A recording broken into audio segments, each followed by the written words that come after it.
this Yeah. to the relevant people. Thank you. I can ask the clerk too.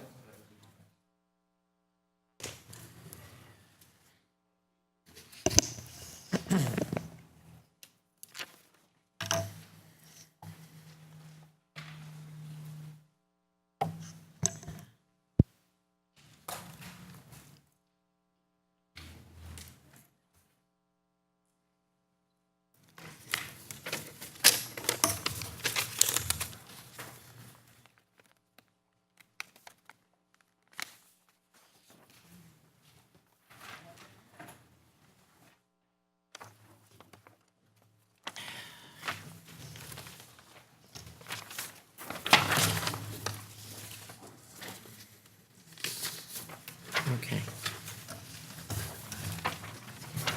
Oh, okay.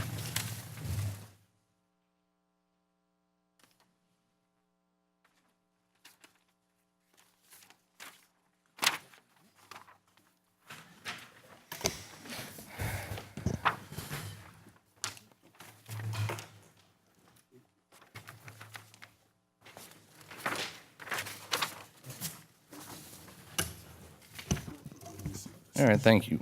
Brandon Bernier, 430 East 6th Avenue. I'm going to come back to this document that's kind of mind and body numbers. I'm going to start with some DPW questions. I keep getting up here month after month, after month after month, and ask kind of the same questions like a broken record, and I'll ask until we have some decent answers to them.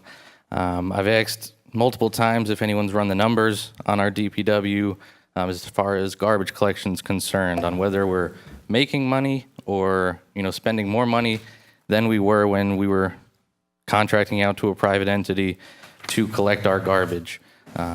If we have those numbers, I'd love to hear them. Our CFO is not here, so we'll wait another month. I saw that we had the retirement of our longtime mechanic down there in the DPW. I'm wondering if that's going to cause any issues. I've already heard that we've had some issues with trucks being down and not having mechanics available to fix them. I'm wondering how much we've been paying for repairs of the equipment. How much is this equipment costing us? All of that. I'd love to hear numbers and specifics on what's being done to kind of remedy that situation, what mechanics we do have available. The last thing, as far as DPW is concerned, I think we really need to re-examine our bulk policy. Specifically, I've noticed at least this month, the first of the month, I believe it was, on the east side, people really have started to abuse bulk pickup. It's meant to pick up the occasional bulk item that you have, not to replace the need for a dumpster in some situations. I've seen entire easements full of garbage that are taller than I am.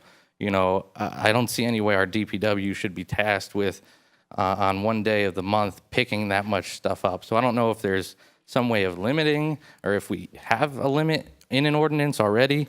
But I've seen kind of progressively, maybe it was after we went down to one time a month, but I've seen very specific instances where people seem to just be abusing bulk pickup when really they should be, paying for a dumpster to kind of get rid of that much garbage all at once. I have questions again about the Rona situation. A few months ago, I got up here. I was told that we've been building a case after 5 years of having our clerk on paid administrative leave. I'll ask again if we've actually filed any paperwork in an actual court on that situation yet. Nope. Okay. So what I did for the Mind and Body Complex is I've come up here month after month and I've, said how I interpret these numbers, and I've seen the borough and the county put out numbers. So what I did is I combined it all.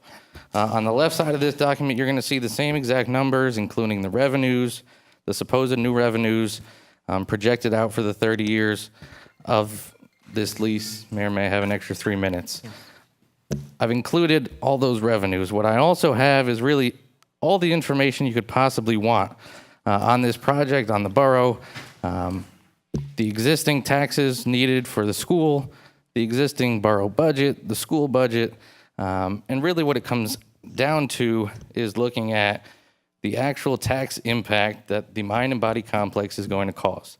What I'm hoping is that we can finally agree on a set of numbers And whether it's a $420 tax increase over the next 2 years, which is what I'm specifically estimating here, and that includes the new revenues from the park apartments that you've given out, that includes the fact that we're already paying close to $600,000 to St. Joe's and Shim's Academy.